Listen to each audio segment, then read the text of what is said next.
cities could attempt to provide water all 24 hours of the day. And I recall talking to citizens in Nagpur, where they noted the difference. Now water is available anytime when you open the tap, but it's also a realization that if we keep the tap open, we have to pay for the water we consume. So that type of a change came about to start with.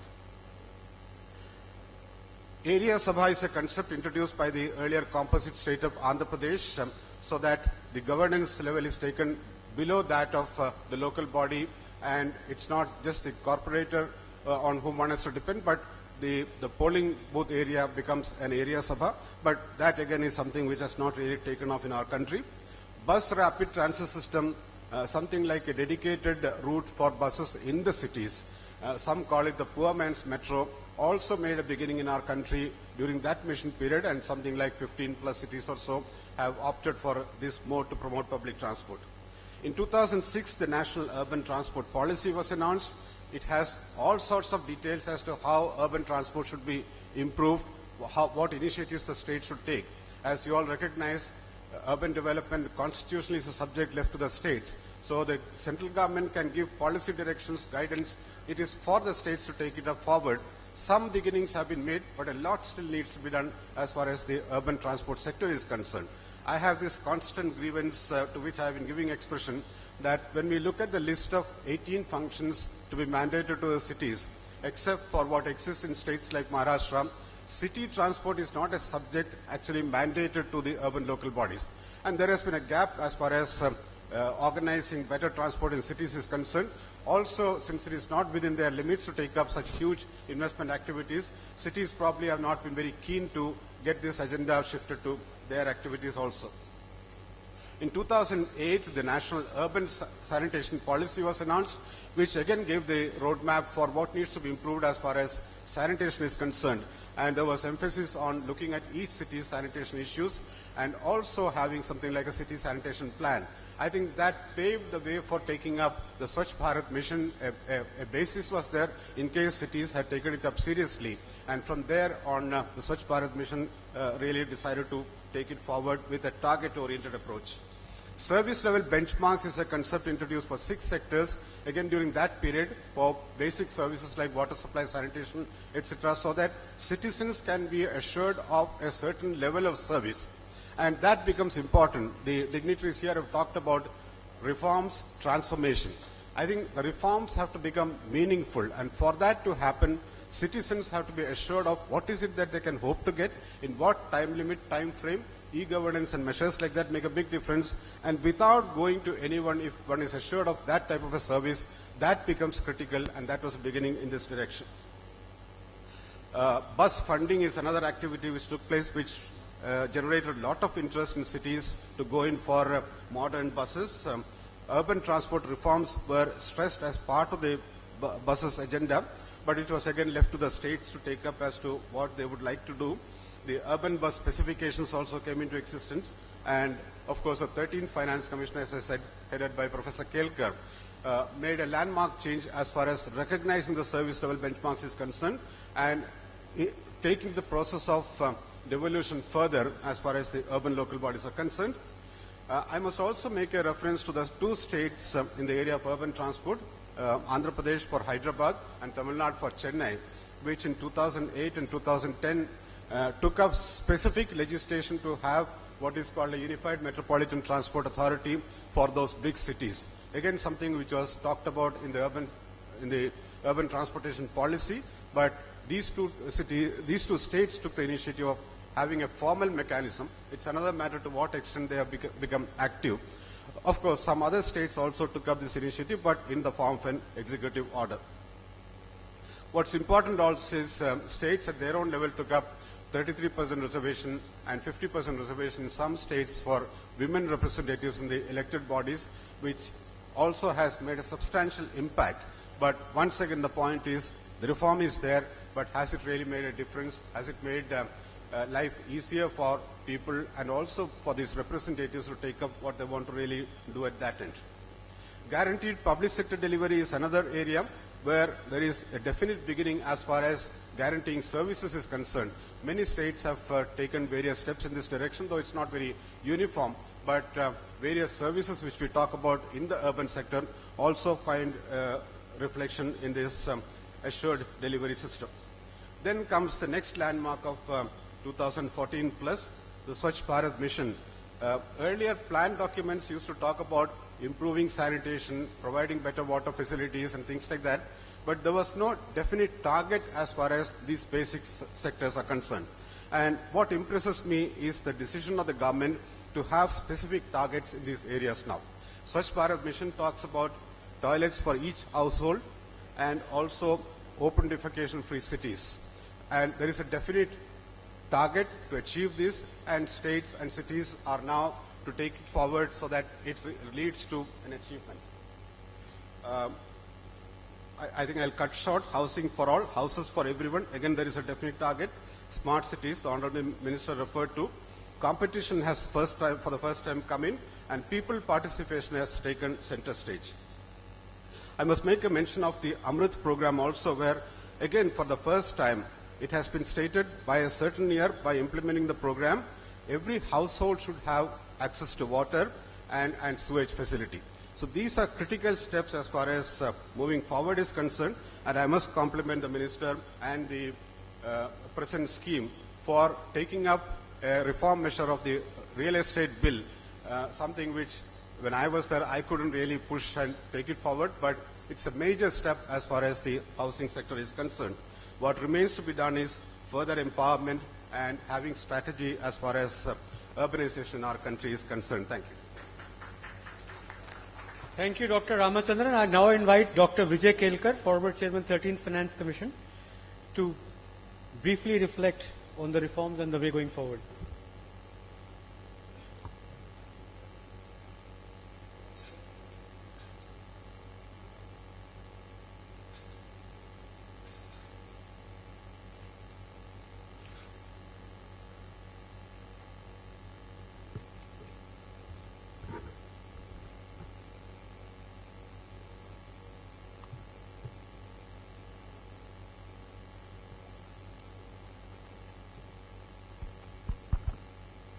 Shri Venkaiah Naidu, the Honorable Minister, and what in Marathi we call, sir, Utsav Murti for this morning, because we all meeting here to salute you and participate in this wonderful program for what distinguished service you have given to our country.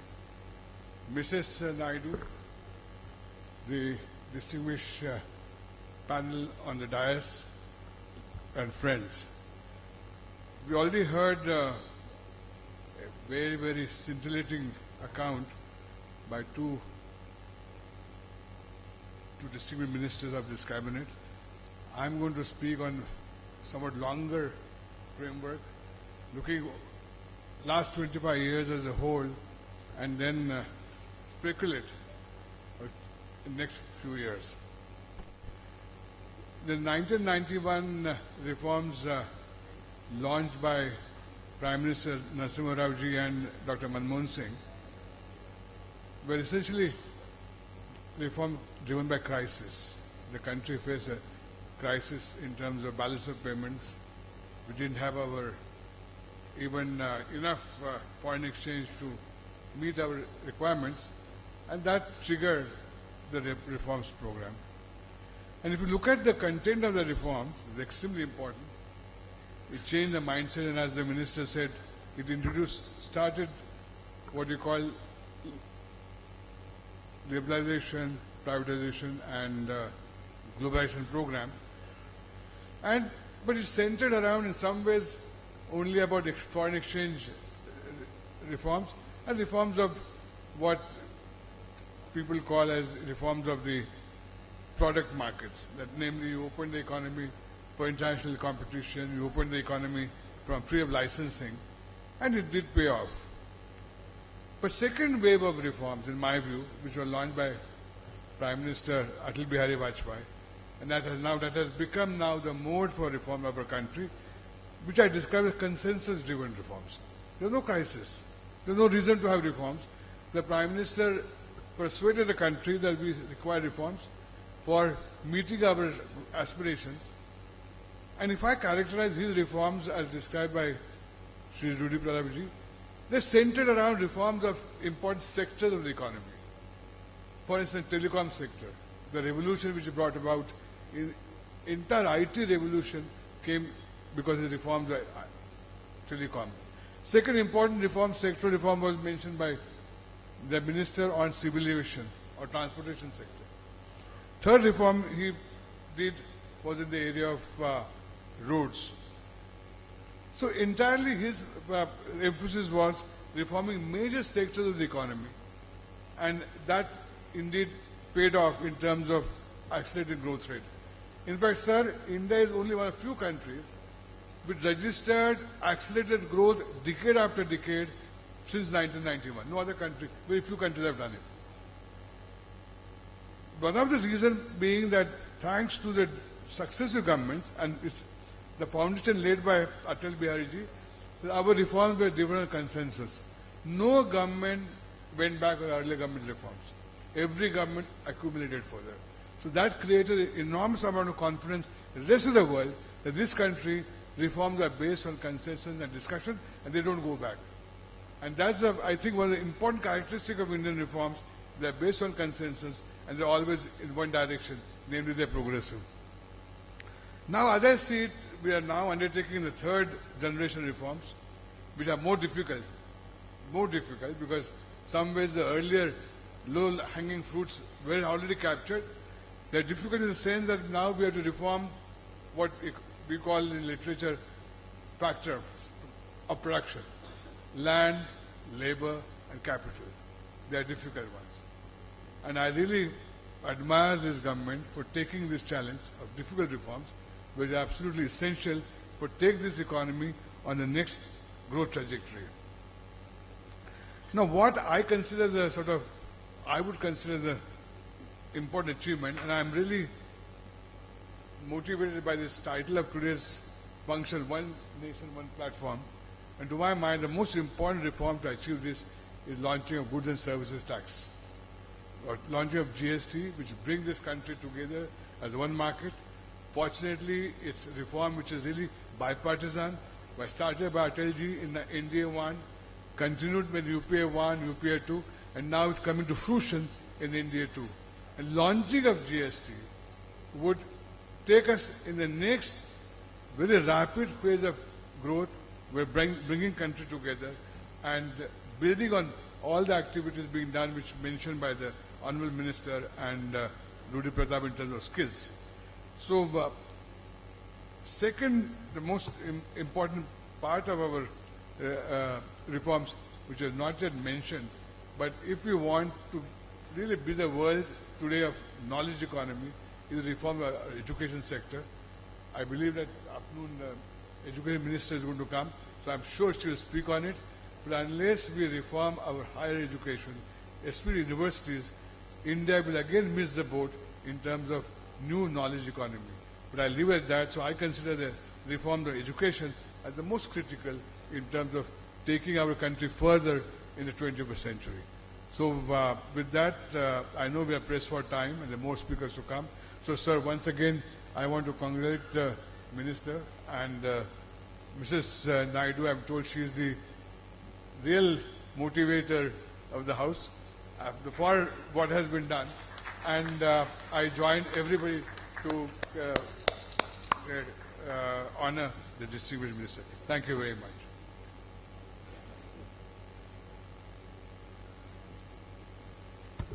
We just been joined by the Honorable Minister for Railways, Mr. Suresh Prabhu, and may I request him to speak now. Sir. Straight away. Ready to eat.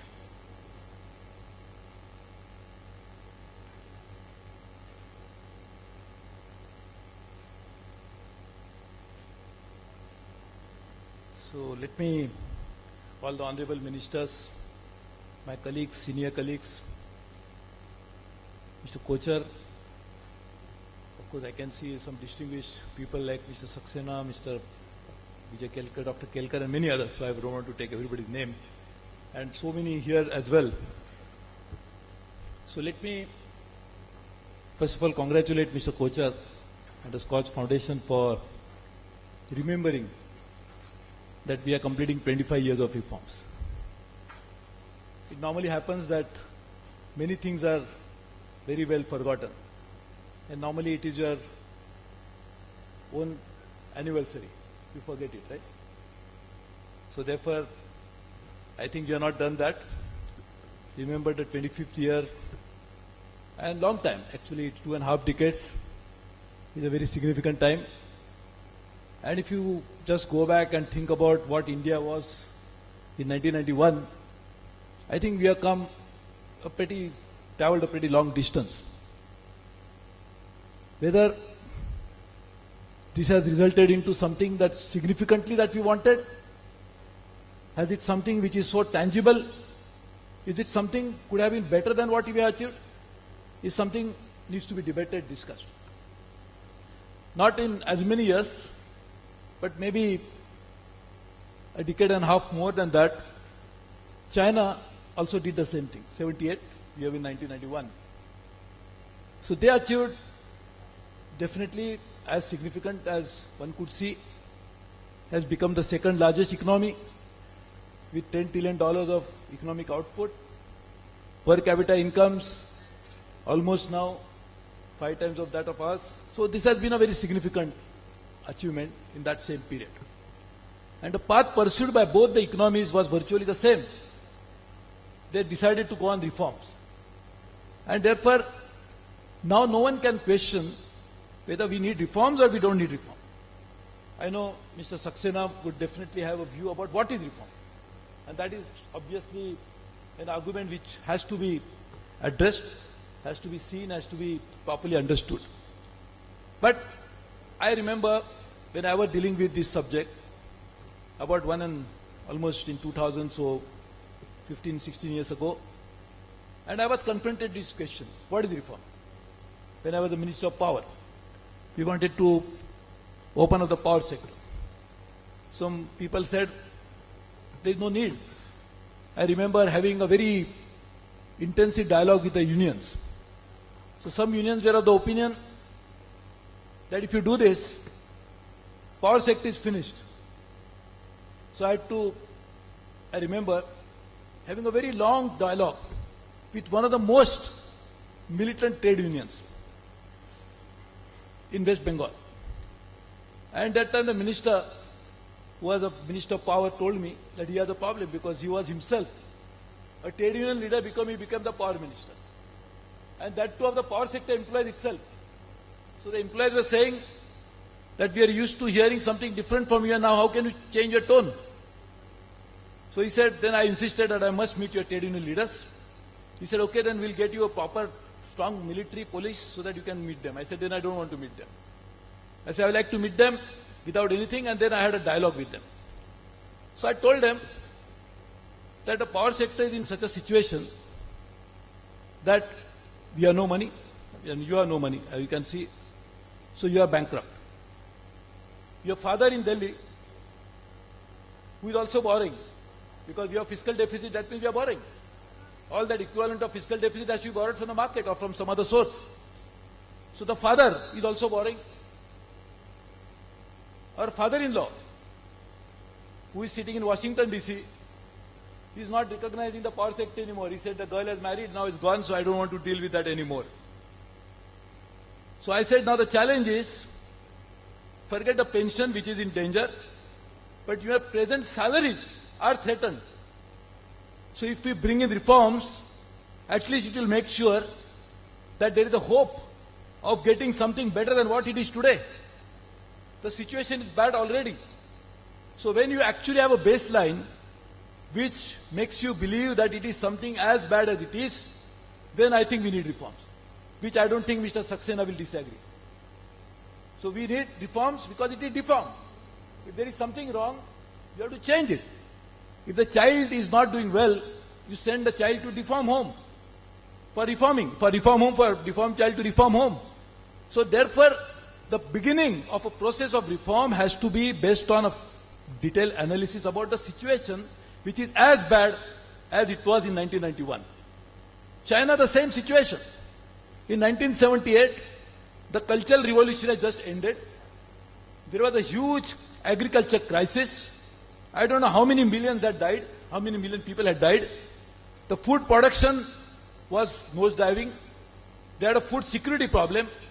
China was not an open economy, so therefore the imports was also a difficult challenge. There was a huge unrest all over, and there was hardly any industrial activity which could be said to be booming. And in that situation, China had to do reform. So when you are actually in a situation as bad as that, that makes you, there is no other imperative but to go in and reform. And now in India, we started 25 years ago. And as I said, we have done some progress, but we have to do a lot more. And that lot more is based on now, fortunately, our own analysis about what has happened in India itself. So rather than now comparing notes with others, we could actually evaluate our own performance and see where we are.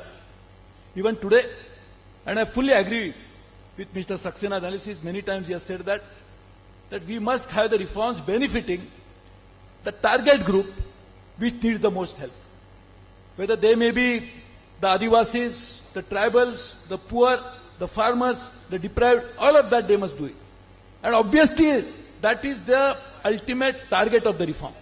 And therefore, I am very happy that Mr. Venkaiah Naidu, who is going to be honored very soon with a Lifetime Achievement Award, he deserves it because he believes in this. He always believes that we need reforms, but he said the reform must be for the common people, for the poor people. My only, incidentally, I told that day to Mr. Kochhar that my only concern about you getting Life Achievement Award means that you are not retiring. You have a long way to go. So the achievements are just beginning. It is not lifetime achievement. It is achievements of a life so far and many more achievements to come. That is what you should read tightly. But the point is, the reforms have to be benefiting them, and to make them benefit, the benefit will not go to the targeted group unless we actually bring in some macro level changes. And the macro level changes have to happen, and that's why we really need to bring in reforms. Now there are 2 points, and that is what very important. If you are talking about reform, can you have a complete detailed agenda of reform? That's something which people always want. The challenge of that is that you try to detail too much, then you are creating too many opponents to actually do it. So the better becomes the enemy of the best. And rather the other way around. And therefore we really need to make sure that while we need a clear-cut roadmap, not necessarily everything has to be spelled out in detail at this particular time. We must have the vision, but not necessarily each point of action needs to be spelled out in detail at this particular time. In fact, the same issue, even the Chinese confronted. And I know Dr. Kelkar will recall the very interesting story, wherein Deng was asked the same question in the party congress. He said, when you cross the river, you fill the pebbles and then cross the river. You don't prepare a detailed roadmap for that. And therefore, that is what we need to do. Sometimes play by the ears, sometimes feel the ground, and make sure, sometimes go by your instincts, but at doing all this, you need to bring all the stakeholders together. And that's something which we succeeded in getting power sectors, because we talked to unions, we talked to farmers' organizations, we talked to everybody. And I think, I will just tell you a very interesting anecdote to that. When we are having the discussion and we are trying to bring in the Electricity Act, there were a lot of discussions. So at the end of it, the top trade union leaders who had called for discussion, they said, we'll agree now because we had so many rounds, provided you agree one more condition. I said, we agreed so many conditions, so it doesn't matter, one more condition. I said, what is that condition? They said, the condition is, you'll not call us for any more discussion, then only we'll accept your reform now. I said, it's a good time to reform, and therefore we got the bill, which got passed, which is law of the land, and it has resulted in creating a huge capacity in power sector, which is unprecedented. In a situation where we were, when we brought in power sector reforms, we were power deficit, we have become power surplus, and that's the fruit of reform process. We need to do it in many other areas, in the rural areas, rural sector areas, in the railways, which are actually working on a big agenda. I will not try to talk about that now. But the point is, 25 years, we have traveled a lot, but not enough. We have a long way to go, and we must evaluate where we are to decide the future course of action. And to make that, we really will like to move forward. I again wish to congratulate Mr. Venkaiah Naidu for getting this award. I am sure this will motivate many others like me who have not achieved anything to do something like Mr. Venkaiah Naidu. Thank you very much.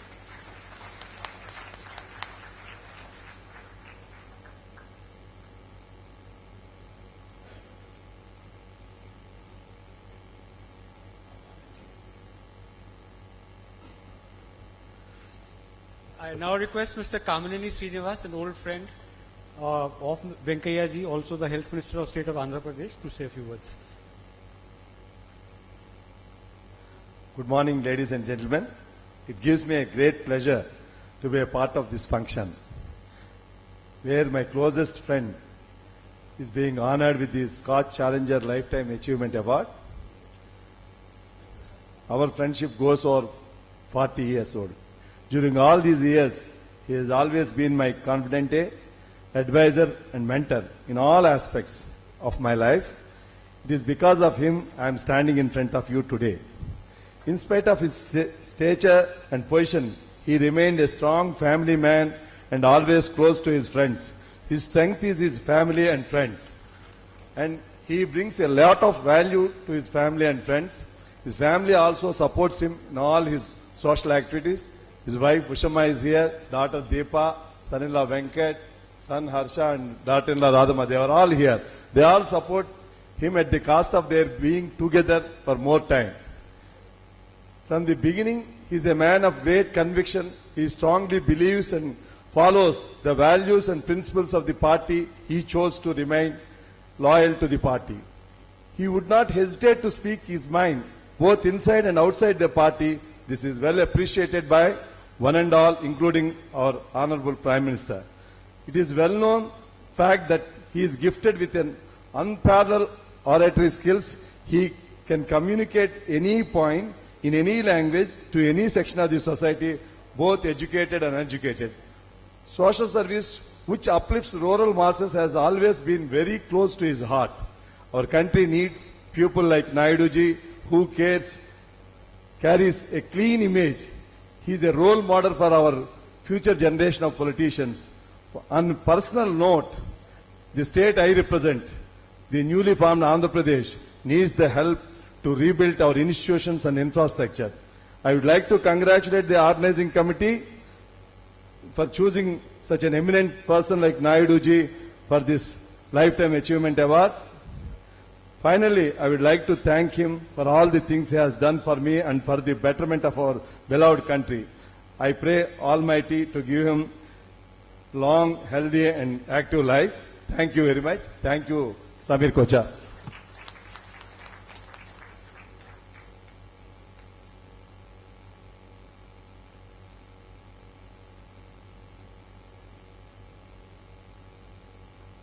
Since we have a few minutes, may I request some of my friends from the industry, because the reforms basically have been delivered upon by the industry. So Ashish Kumar Chauhan, who heads Bombay Stock Exchange, just a quick few words, and if we have time, then maybe Porush and Suparno can also go. You can speak from there itself.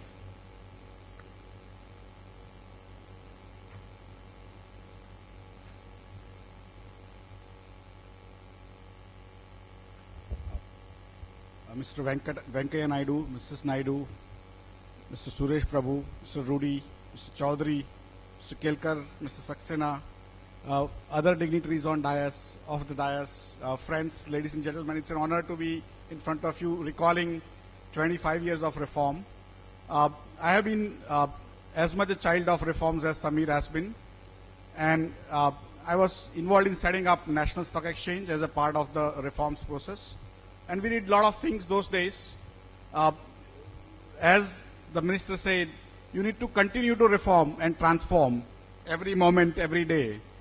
And sometimes I wonder what we have achieved has been a lot, but we have a long way to go. And somewhere on the line, we could not have achieved anything if we had not reformed. We had two parts, a license Raj and a red tape. Over 25 years, we have removed license Raj, but if we have increased red tape. There is a need, sir, for reducing red tape to unleash the potential of India.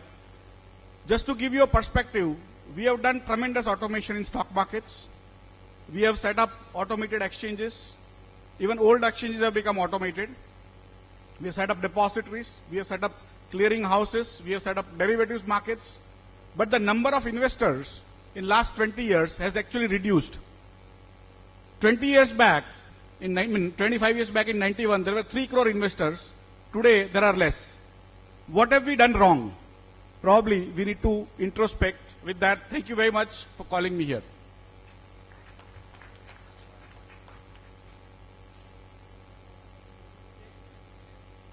Card in India to say a few words. Thank you. Honorable Urban Development Minister, sir, Shri Venkaiah Naidu, Honorable Ministers, distinguished guests of the dais, ladies and gentlemen. With all the reforms over the last 25 years that we heard this morning, it is a matter of pride that India is now the fastest growing major economy in the world. The thought leadership and more reforms over the next 25 years will be responsible for now accelerating growth and making us the 3rd largest economy in the world.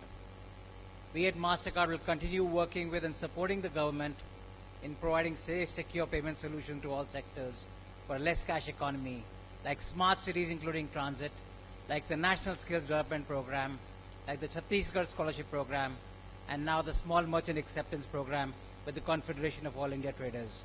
So, sir, Mr. Naidu, in closing, we are committed to MECDC. Thank you.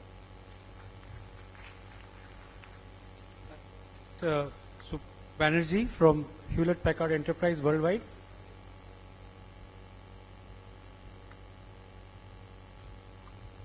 Honorable Minister Naidu, Honorable Minister, distinguished guests, ladies and gentlemen.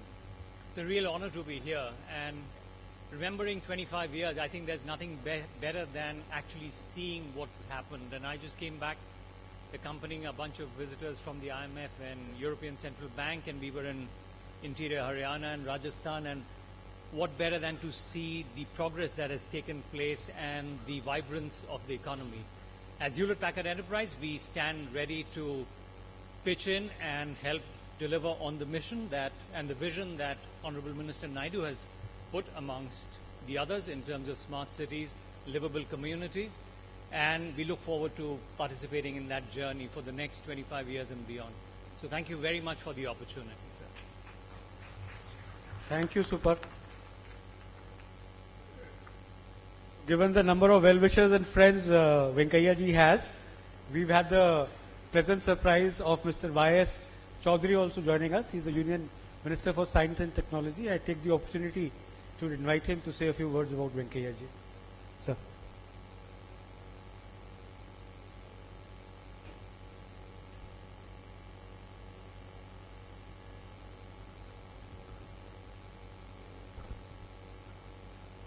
Sri Venkaiah Naidu Garu and other distinguished guests on the dais and off the dais, good afternoon to one and all. I must congratulate Scotch to identify and organizing this award to Sri Venkaiah Naidu Garu, because I have been interacting with Mr. Venkaiah Naidu for the past 25 years. I myself being, by profession I'm an engineer, by choice I became an entrepreneur, by surprise I became a politician, and I am here because of that reason. And I always observed in him, whichever problem or an issue we go to him, he comes up with as a solution provider. I have seen many times, whether it is a political or apolitical, always he starts conversation with, okay, that is the issue, what are the ways and means to resolve. So that is one of the greatest quality I felt that I also must inculcate and learn. Then if we talk about these reforms and liberalization, as an entrepreneur I also have seen the license Raj, and I had an opportunity to listen from my grandfather who served 20 years for the British and 20 years for the independent India, how things used to be. And I myself have seen since 86, 87 onwards, before and after liberalization. And it is pertinent for us to remember Sri P.V. Narasimha Rao garu, our former Prime Minister, who has actually initiated many of the reforms. And in fact, then Dr. Manmohan Singh have worked as a Finance Minister who have attempted. Then subsequently, Mr. Vajpayee's regime definitely have seen all those reforms to get into implementation. So as an independent one of the biggest democratic country, we have 4 types. One of our great leaders who are still alive was senior citizens, and senior generation leaders who are at the helm of the affairs as on today. And our generation, mid-generation and next generation. All these generations today, because of the information technology, we have got an opportunity to understand how things were earlier and how things can be present in the future. All of us, we must recognize one fact, that we are still going on in a cookie-cutter model of a British style. British definitely put many things like role, responsibility, accountability and authority. Some of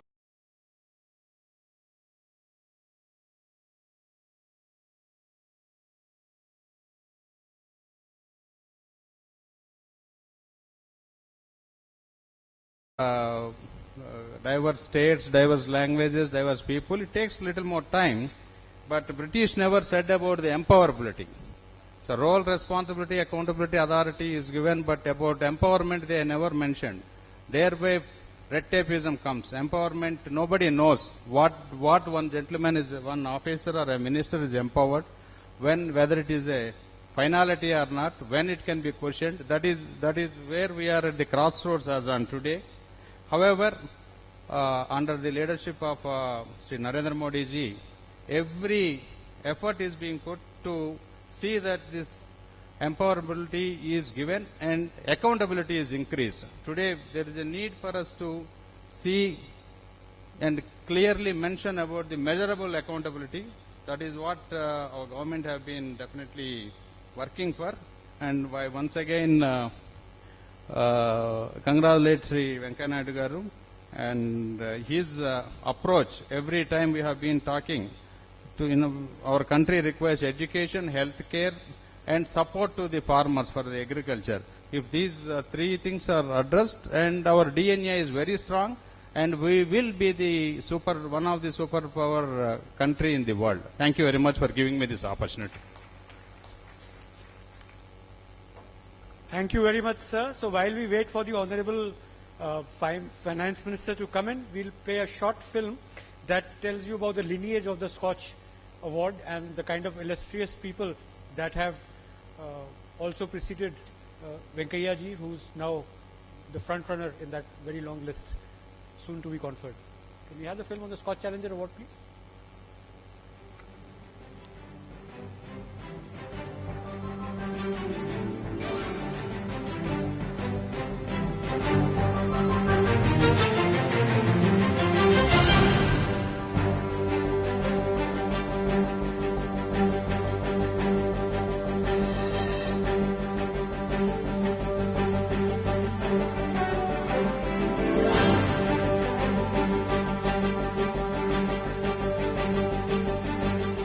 I received this on behalf of the 3,500 small and medium struggling small scale units of India.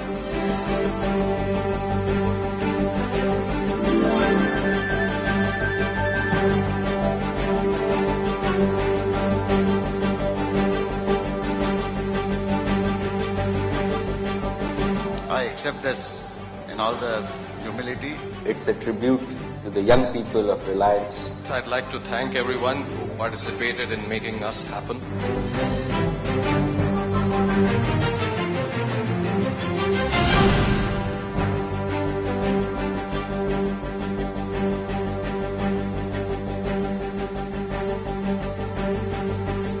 I accept it on behalf of the employees of the bank.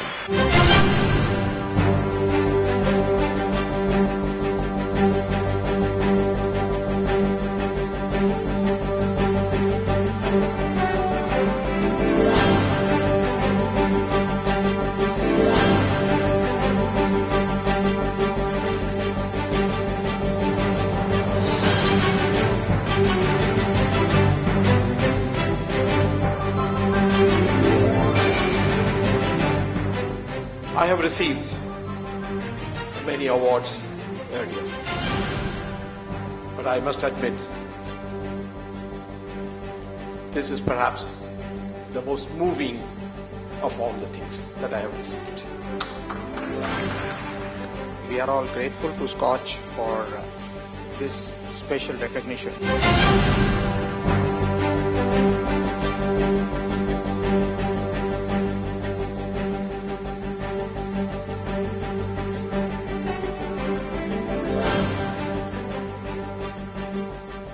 एक आशा इस आंदोलन ने, सूचना के अधिकार के आंदोलन ने हमें दी।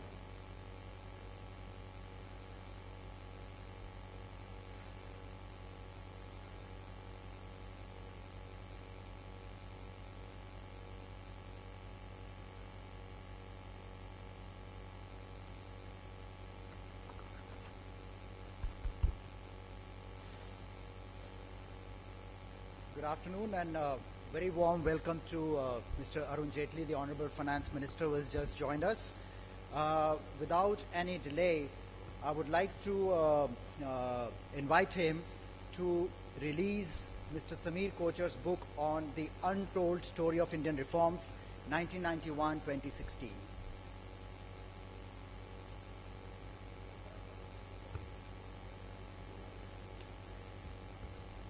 This book is a sequencing of the economic reform process after 1991 and has been described in the book extremely vividly and with a personal touch.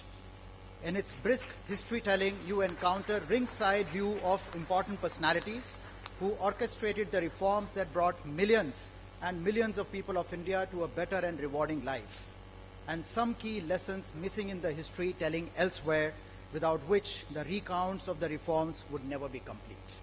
Congratulations. May I now invite Mr. Samir Kocher to briefly say a few words.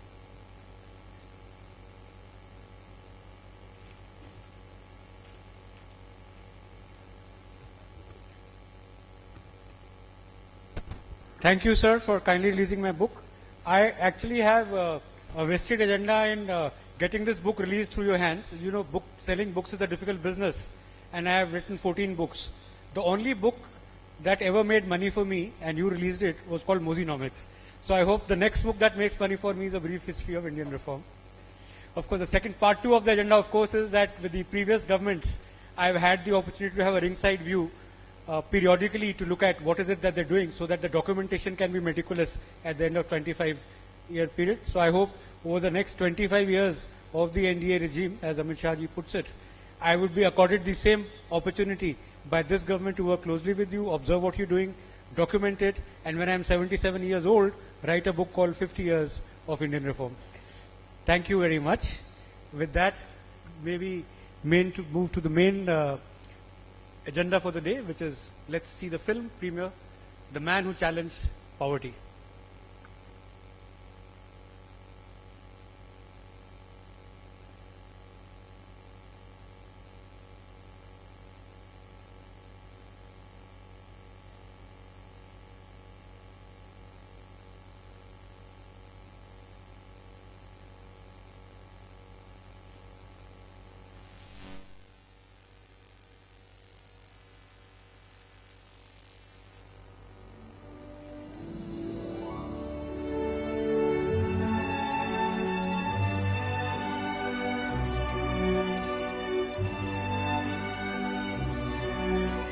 When I wanted to join politics, my uncle took me to one Mr.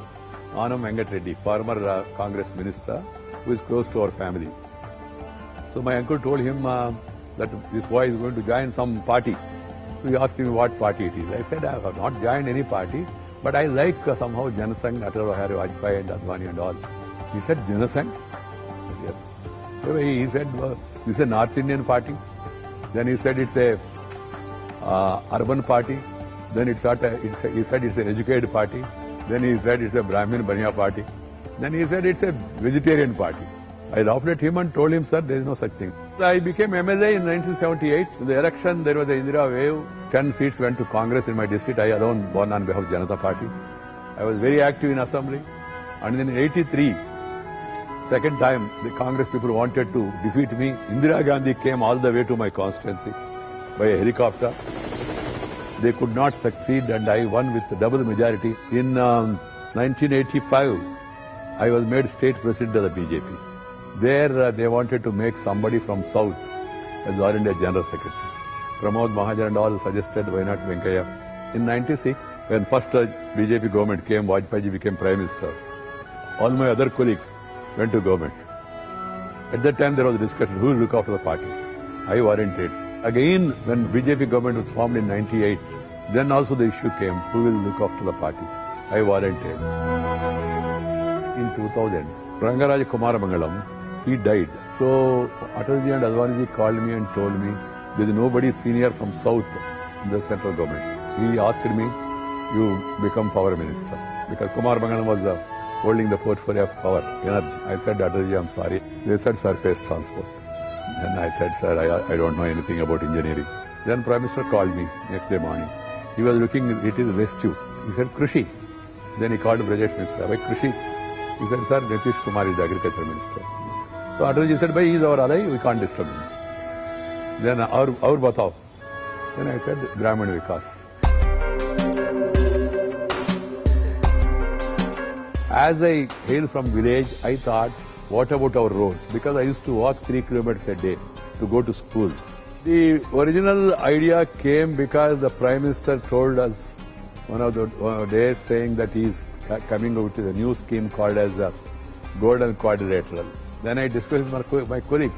They all said it's good, but how can you think of rural roads from Delhi? That has to be done by state government. We went to the cabinet with a proposal. It was not favoured, but there was a discussion. Then in the next meeting I argued very strongly, emotionally. Then Nitish Kumar supported me. Yashwant Sinha, who was a little earlier firm that this should be done by state, he was getting reconciled. Then halfway through, Atalji said, "Bhai, isko bhi dekh lijiye na, acha hai." Some people like Chandrababu Naidu, they were of the view the money should be given to states. I was not in favor of it. Within the Planning Commission, there was a lot of fear about this scheme, that this is too much of centralization and everything is being decided in Delhi. Why not just give money to the states and let the states decide and they will construct roads? And I said that, look, let us start with this. Venkaya ji came all the way to Konkan, my constituency that time, launched this program. I can see the huge benefit that has accrued to the people. ग्राम सड़क योजना ये अपने आप में अद्भुत और क्रांतिकारी कदम था गांव के विकास के लिए, समग्र विकास के लिए. It has created very good impact. Pradhan Mantri Gram Sadak Yojana. We have prioritized the entire scheme. In this scheme, naturally the poorer states got more funds. In the 30 years up to 2003, agriculture production in Bihar was less than 0.5% per annum. 0.23% in fact, that was the rate of growth, which means it was almost stagnant. And between 2004 and 2014, it has been growing at 6% per annum. We have come to this level can be solely attributed to such leaders like Venkaya Naidu, who just not only handholds you, but he also grooms you to take positions and responsibility.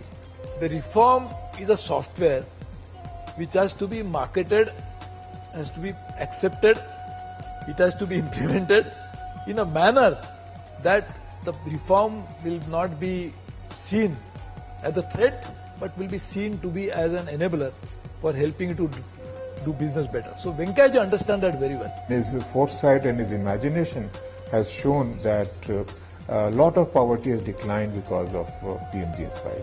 There is not a district in the country he has not visited. There is not a people's issue on which his heart doesn't throb. I feel proud to see him as an efficient leader of national stature. हर रूप में उन्होंने न केवल party की मजबूती और party की सेवा की, बल्कि देश को मजबूत रास्ते पे ले जाने का एक संकल्प और उस लक्ष्य को लेकर आगे बढ़े. He puts up his 100% effort on that and make it a success. That time he was there as a rural development minister. He is responsible for all those programs of Vajpayee ji. Now as an urban development minister, he is doing all these urban housing.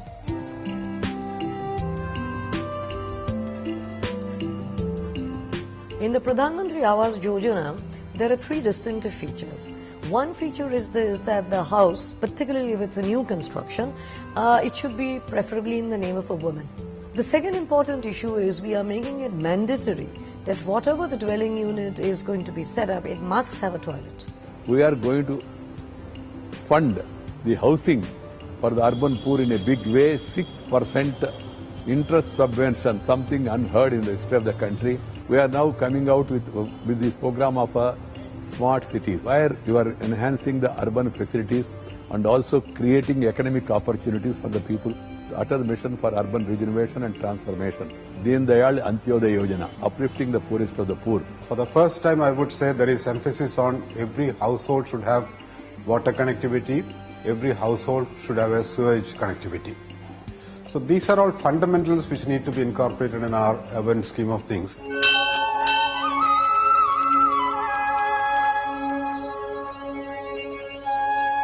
Suddenly, my father became sick.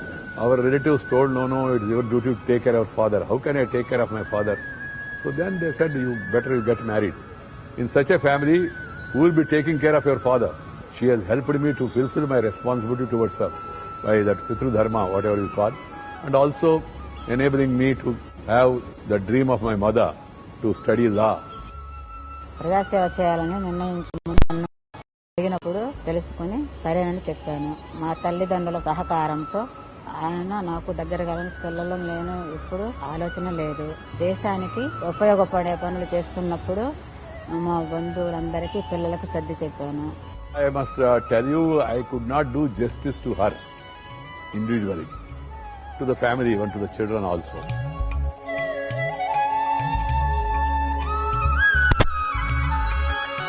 Myself and my brother, what we used to do is like we used to carry his clothes to the airport or to the bus stand or to the railway station, and we used to spend some time where he used to change his clothes and get ready and take the luggage again to go for another journey. We used to see our father who was sticking posters of the party on the walls in the Nellore, this thing. From that stage, he has come to such a big stage. It is only due to his hard work. With the support of my brother and my husband, we came together to work for the empowerment of the rural masses. And this happened when father was the rural development minister, because one day when we were discussing, we did this, that and all for Nellore or for the public. I said, Nana, fine, you have. What are we going to do? How are you going to be remembered as an individual in the future?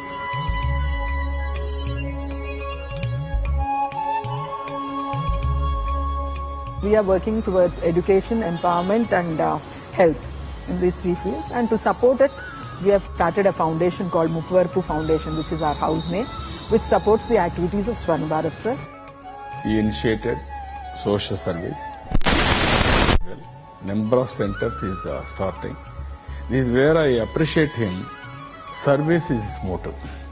His dedication to the people's cause stands truly exemplary. This dedication led him to launch Swarna Bharat Trust in his hometown Nellore and Vijayawada in Andhra Pradesh. It is also imparting employment skills to women and youth, enabling them to get good employment. మన దగ్గర ఉన్నాడు. తర్వాత వాళ్ళ అమ్మ నాన్నతో గమనంతోనే develop అయినాడు. ఈ కూర్చుడు ఈ ఆటో కూడా వాళ్ళ అమ్మ నాయన గమనంతోనే ఉన్నాడు. పెళ్ళైన తర్వాత 2 సంవత్సరాలు లాజాతో విశాఖపట్నం పోయినాడు. 2 సంవత్సరాలు ఇందిరమ్మ జైల్లో పెట్టింది. అప్పుడు దాకా బిడ్డలు తల్లి మా ఇంట్లోనే ఉన్నారు. తర్వాత కాపురం పెట్టుకున్నారు. 9 years అప్పుడు వచ్చినప్పటి నుంచి 9 ఏళ్ల వరకు ఇంచుమించు పైనే ఇంకా ఎప్పుడు వచ్చినా నా బిడ్డలాగే పెరిగాడు. నేను నా ఉద్దేశంలో ఒకే ఒక్క మాట చెప్పగలుగుతుంది. మాకు తెలిసింది తెలుగు తల్లి గర్వించదగ్గ బిడ్డ ఆ తంటారు పాట కదా, చాలా గొప్ప బిడ్డగా పెరిగినందుకు నాకు చాలా చాలా చాలా happy. This is a fulfilling journey. It's been 23 years since I joined him. I don't go to temples, I don't do puja, but he's a living God to me.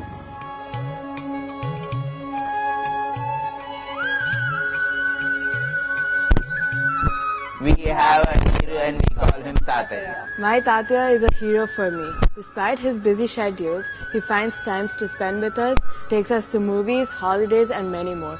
He's too disciplined and wants us to be the same like him. He's very youthful, energetic, and we play badminton regularly with him. I love him so much that I cannot express it. If you ask me to say it in one line, I would say he's my center of humor.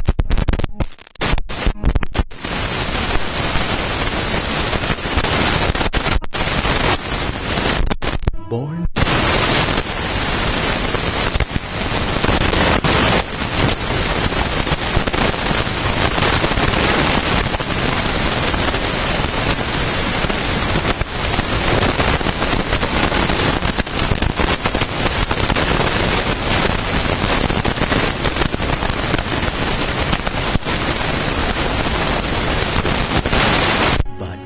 as a child, the loss suffered was beyond imagination. My father had a friend by name Mr. Venkat Reddy. Both of them used to go to different places to purchase Ongol, oxen for competition, etc. So he sent a vehicle to fetch my father to my village, Chautapalim. And my mother called the Dhobi to fetch her his Angavastram. That fellow delayed, so my mother went to the backyard and started calling him. She didn't notice there was a buffalo. She just pushed it aside. While coming back, the buffalo hit us, and the horns have gone from this side to the other side. She was just carrying me in her arm, and she dropped me. Then my grandparents took me away to their native place. I was 3 months, 6 months, exactly, I don't know. Though I lost my mother, earlier it was my grandmother, later my wife, then subsequently my daughter, who is taking care and substituting the role of my mother. I love my mother like anything because she has given me this beautiful life. I drew inspiration from my mother.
करो ना, XLR निकालना दूसरी।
मेरे साथ speaker है ना, मुंह तो साइड में डाल के रखो और वहाँ पे स्पीकर होगा।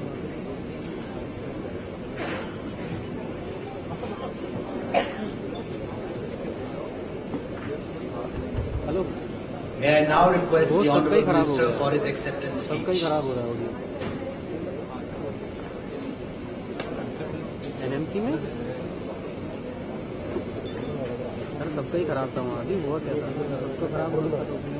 आवाज़ आ रही थी, जिसकी आवाज़ आ रही थी। क्या सर? हाँ तो मैं आपको फोटो भेज रहा हूँ ना सबकी, जहाँ माइक रखा था मैंने भी वहीं पे लगाया था। वो जो लाइन थी ना उनकी, हाँ हाँ जो लाइन थी ना, लाइन, हाँ हाँ वो ऑडियो में था, वो audio.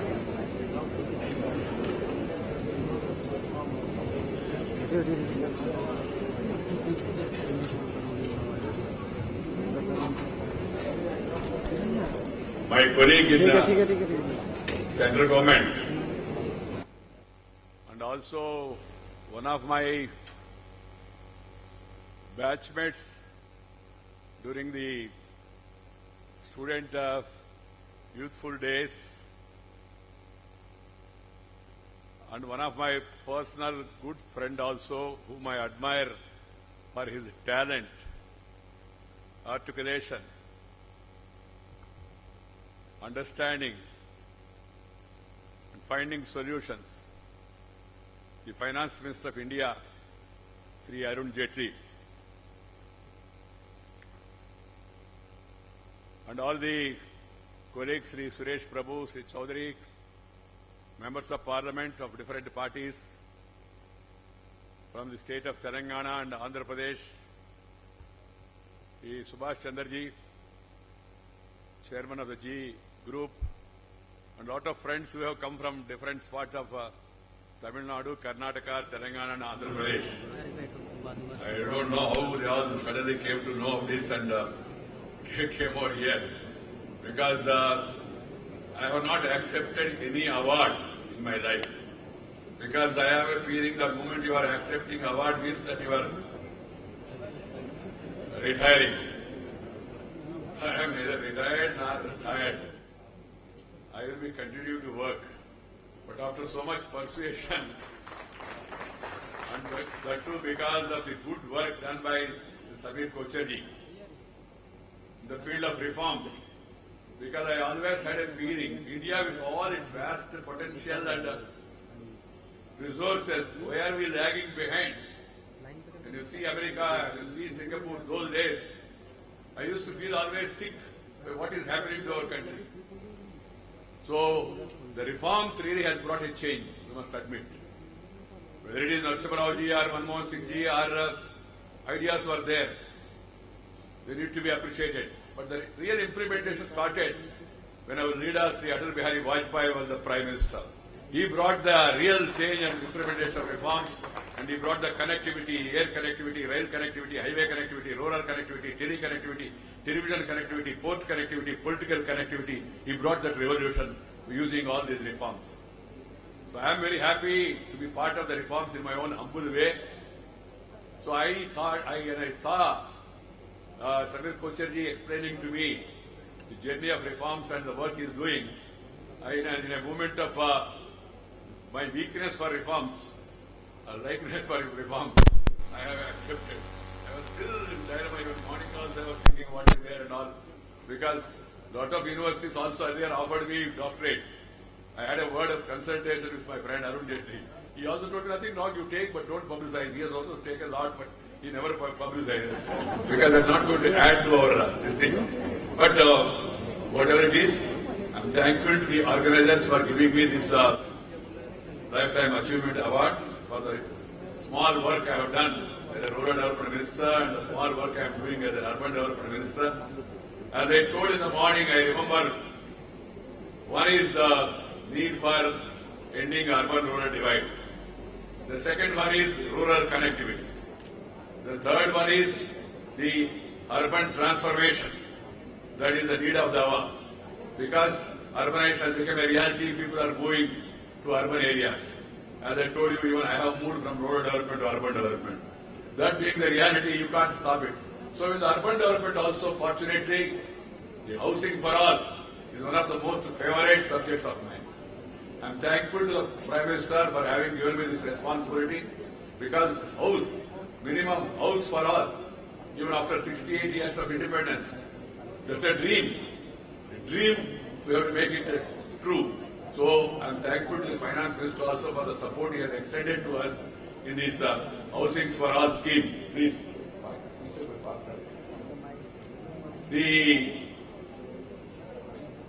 The Housing for All is really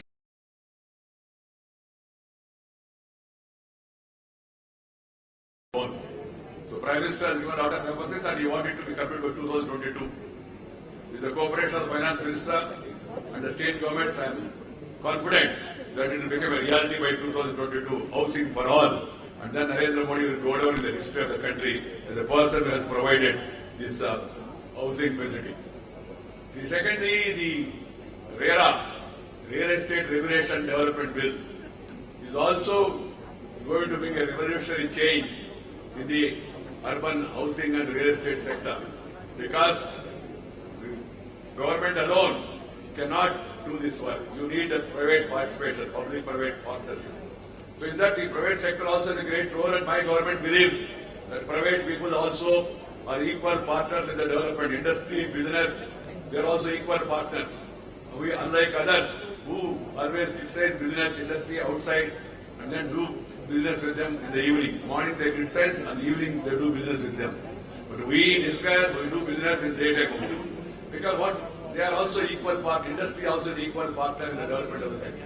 So friends, this housing for all, real estate regulation, and the new urban initiatives that are announced by the Finance Minister in the budget and guided by the Prime Minister, and what I am trying to take will definitely make an impact in the urban life, making people's life more comfortable. And I always say, poverty elimination, illiteracy, ending illiteracy, and then ending urban-rural divide, and then rooting out corruption from public life, and then fighting the social evils, because incidents that happened in recent past reminds us the need to have more and more social harmony, and then politics based on capacity, caliber and conduct rather than caste, sex, religion and region. These are the things we have to address now. For that also you need reforms in a big way. Unless you create wealth, you cannot distribute wealth. There are a lot of people who have followed a Soviet model of socialism, which has doomed our country. Now we have to follow realism. What is required? What is suitable? What is practical? What is the experience world over? We have to understand that. And then we have to change the mindset. A lot of damage has been done by the earlier model. I don't want to be political and criticize any party now. But at the same time, that model has hurt us. The American capitalism also is not going to suit us. What is going to suit us is realism. What is we have to learn by experience and then take it forward. Vajpayee has shown the way, and now our leader, Sri Narendra Modi. We are fortunate to have a leader like Modi. I always feel Modi, M-O-D-I, maker of developed India. That is Narendra Modi. He stands for that, and he is guiding all of us. We are thankful to him. I have miles to go before I sleep. For me, life is continuously about being hungry. As I believe it, it is not just simply to exist, to survive, but try to move ahead, to go up to achieve something more, to conquer all the lacking of my motherland and try to contribute my bit to the country. I remember on this occasion, my mother, who left me at the age of 1 year, 6 months. She is an inspiration for me. And then I also always remember my wife because she is the inspiration behind. Because I never bothered about the home. I always used to go around for the party work and the government work. My daughter, कभी-कभी वो बताते, हमारा पिताजी कभी-कभी हमारा घर भी आते हैं ऐसा. Once in a way, father comes to our house also because I have been visiting all the households. So I remember my wife also on this occasion. She is the force behind me.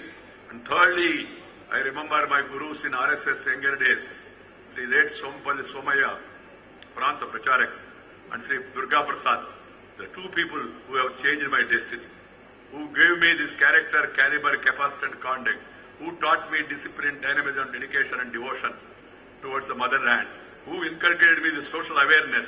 The foundations that were laid in RSS at the early age really helped me to come to this stage because I don't have any background of a great family of saying somebody is politics or this, that and all. I come from a humble beginning, but I don't have any dynasty.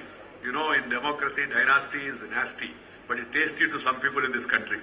Many people also ask me, sir, what about your son? Very smart. What about your daughter? When are you bringing them to politics and all? I always tell them, no, they will not come. As long as I am there, they are not there. They are on their own. I am on their own.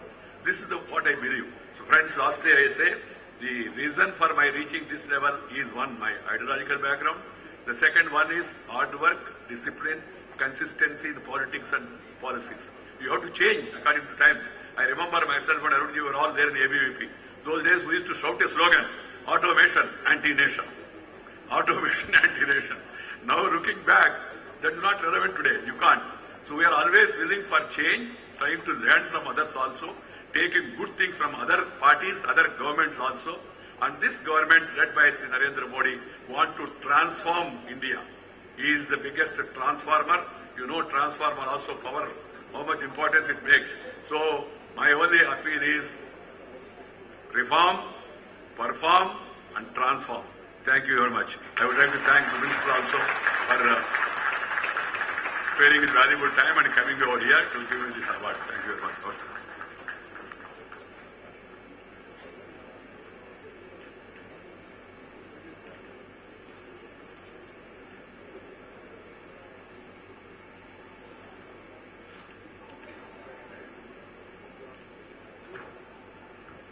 Thank you so much.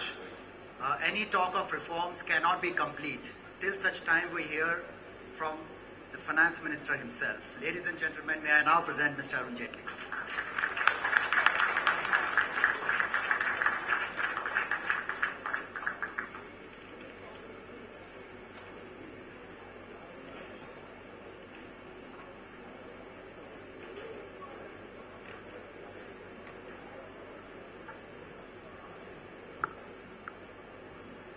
Friend Sri Venkaiah Naidu ji, Honorable Ministers Sri Kochar, Dr. Kelkar, Mr. Saxena, other distinguished persons of the dais and friends. It's indeed a very delightful and satisfying opportunity and an occasion to see one of my oldest friends, Sri Venkaiah Naidu, being honored at this function today. I've had the privilege of knowing him since the early 1970s. We were both students together. He was a student union president in Andhra Pradesh. We have participated at that time in agitations and movements together. We were together in the ABVP. Both of us, almost at the same time, went to jail during the emergency, came back.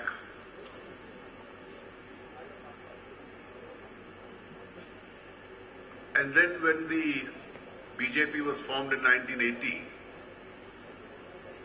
he of course entered electoral politics in the state. I went into the legal profession. And then we've been in the party together.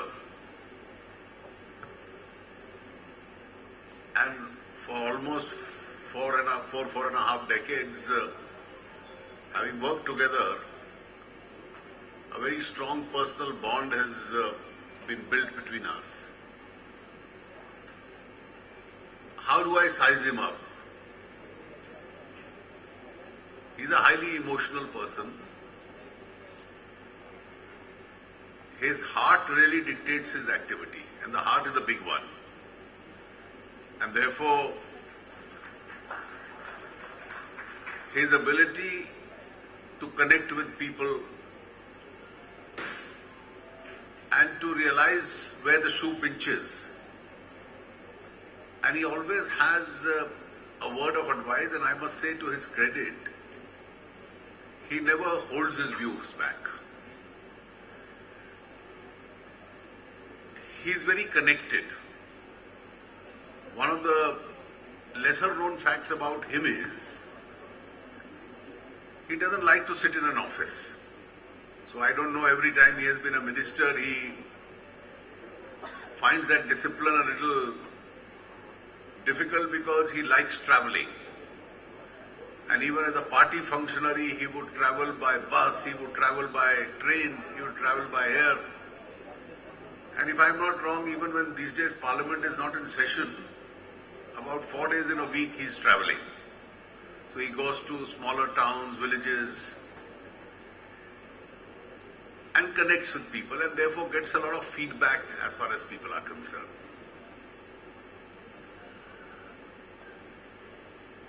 He, of course, has a very important responsibility of handling Parliament in the world's noisiest democracy, which is not a very easy job, but his ability to connect with people with various political groups, he's so far been able to do it quite successfully. We were witnessing how the Gram Sadak Yojana was his idea. And I remember those days when initially funds were not being sanctioned. In Mr. Vajpayee's government, to experiment that project, he was very disturbed. He almost put every possible pressure through his colleagues on how funds should be sanctioned, and this connectivity is extremely important to change the face of India. And I'm glad every successive government accepted that program and to connect about 6 to 7 lakh villages in the country by a regular road so that full grain movement, people's movement becomes much easier, and that leads to rural development. The primacy of that program is now so clear that now the central government this year would be spending twice of what was spent 2 years ago, and the state government would be spending another 40%. So this very year, about 27,000 rupees together would be spent only on rural roads. So if we continue with this momentum over the next few years, connecting every village in this country seems today reasonably plausible. It is likely to happen. And members of Parliament always tell us that this is probably one of the most effective programs in their constituencies because this gives rise to rural aspirations itself. Of course, he has mastered his own style. So when he stands up on his feet and starts speaking, he has a passion for rhythm, which everybody knows. So phonetically similar words, they come naturally to him, and he uses that talent he has in order to pierce his expression, and that has now become almost a trademark when he speaks, and I think he also enjoys it. himself.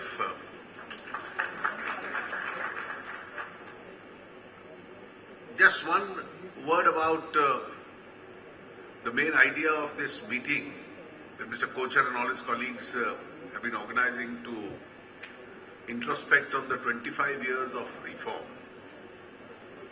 I think there has been a erroneous debate which is generated by some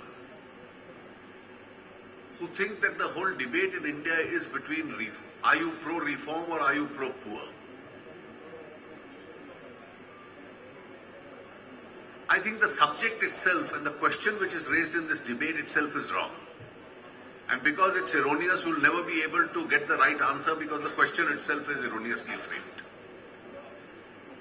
I say this because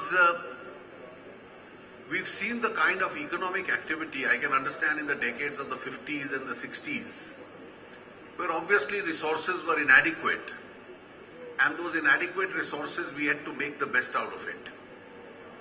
But let us not forget that what that kind of economic planning led us to, right till about 40 years after independence, was that we were growing by a paltry 2.5%. The world was ridiculing us. And India's economy and its growth used to be referred to globally as the Hindu rate of growth. So anybody who grew slowly and was satisfied with that inadequate growth levels used to be sarcastically referred to as the Hindu rate of growth. So if you pick up the economic literature of that time, this was a taunt which was hurled at us. I think, and I've said this earlier, that 1991 was a defining moment for India. It was India's misfortune that what happened in 1991 really should have started at least 20 years before. And had it started at least 20 years earlier, the 1970s and 80s would not have been the wasted decades as far as Indian economy is concerned. A lot of retrograde movement took place, particularly in the 1970s. And you had all kinds of odd ideas which came into mind, but the ultimate objective was have a restrictive regime, and in the restrictive regime you don't concentrate on increasing productivity, you don't concentrate on further generation of wealth so that that wealth can be equitably distributed, but you concentrate only on distribution of existing resource, which was an inadequate resource, and distribution of that inadequate resource actually was socializing poverty in India and distributing poverty rather than allowing individual energies to be unleashed where people could grow much faster. And I think to that extent what happened in 1991, and full marks to Mr. Narasimha Rao for having started that and having had the courage for starting and initiating the reforms, and that process continued. It did appear, at least a few years ago, nobody had doubted the wisdom of that thought what started in 1991, but a few years ago it thought that we were almost going back to a preference for slogans rather than growth. Again, the redistribution of existing resource rather than increasing productivity. But fortunately, I think that idea came to be rejected in India.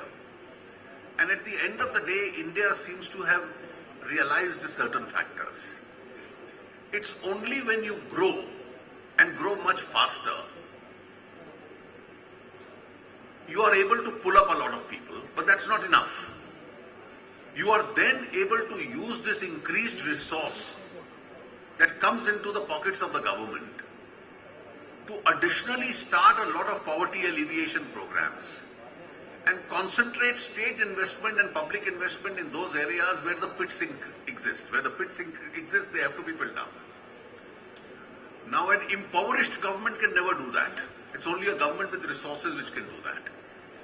And therefore, when the economy grows faster, people get more jobs, more wealth is generated, more people are pulled out of poverty lines, and then a resourceful state is able to generate a lot of anti-poverty programs with that resource, that you are able to fight the menace of poverty.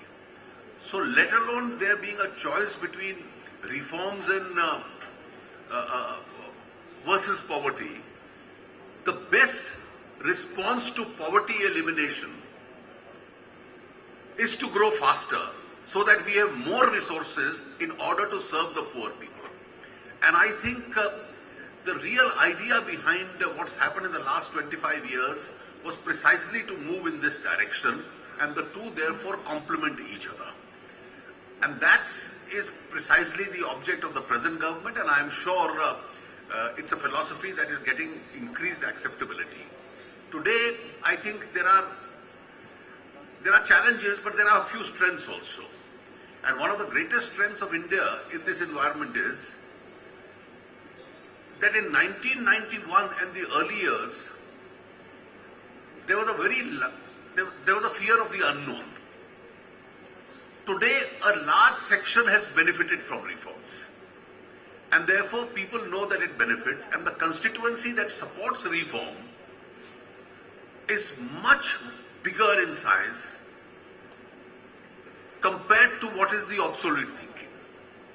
And therefore, I think the realization that it's our opportunity now to grow, and therefore India, as a very fast growing economy, can do better. Today, when the world faces a challenge, we may take satisfaction in the fact that we are the fastest growing large economy. But at the same time, compared to our own real potential, we have also to concede that we can do much better. And therefore, the idea is to continue on this track, to grow faster, to add to reforms, and the benefit of the reform to make sure it goes to the Indian villages, it goes to the economically disadvantaged, it goes to our infrastructure creation. And I'm sure if we continue to follow the path, that 40-year history where the world ridiculed us only for the Hindu rate of growth, we'll probably be able to write a new chapter in that history. Thank you very much, and congratulations once again, Venkaiah.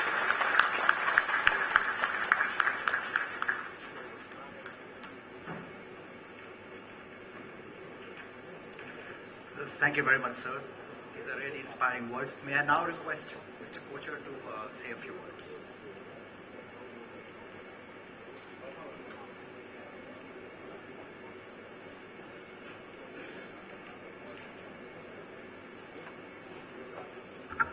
Thank you very much, Arun Jaitley ji, for those very inspiring words.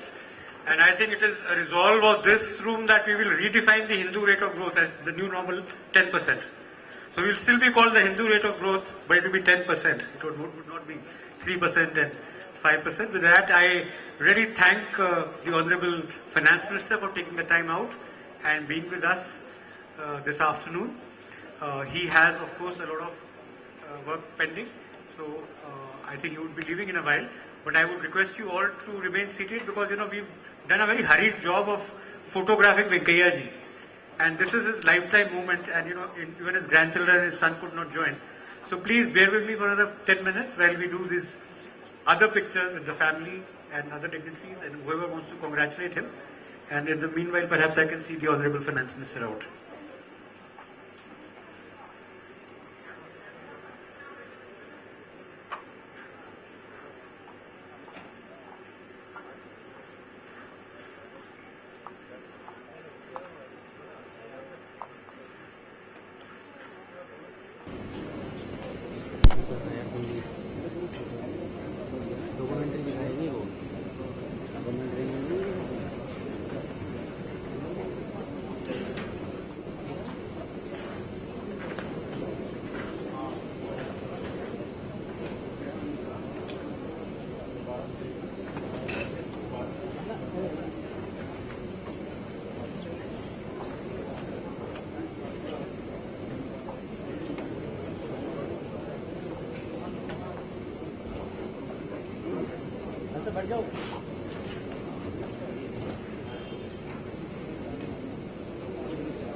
करूँगा मैं एक बार।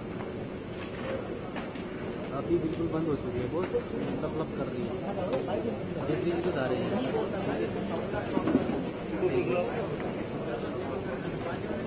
चले गए। नहीं, मैं बंद नहीं कर रहा, बैटरी चेंज कर रहा हूँ। बैटरी दे दे, मना कर रहा हूँ, बंद मत करना।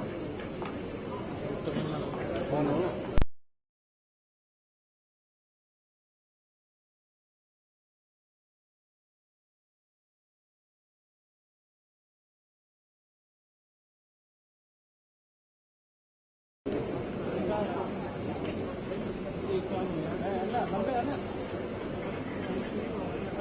लाइन में घंटा पहले नहीं पहुँचते। हेलो भाई साहब, भाई साहब इधर उधर हो जाइए थोड़ा सा।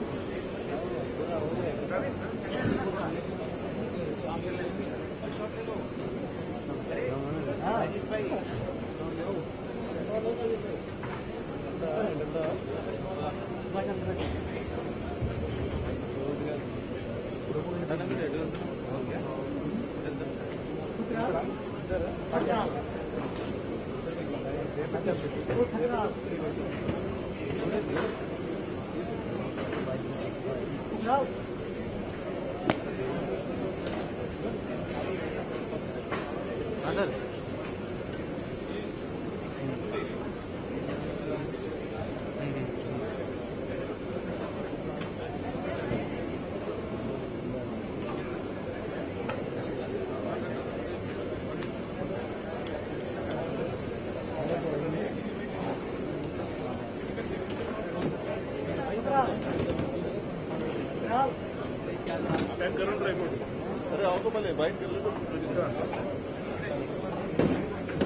अरे आपके डॉक्यूमेंट्री बनानी है।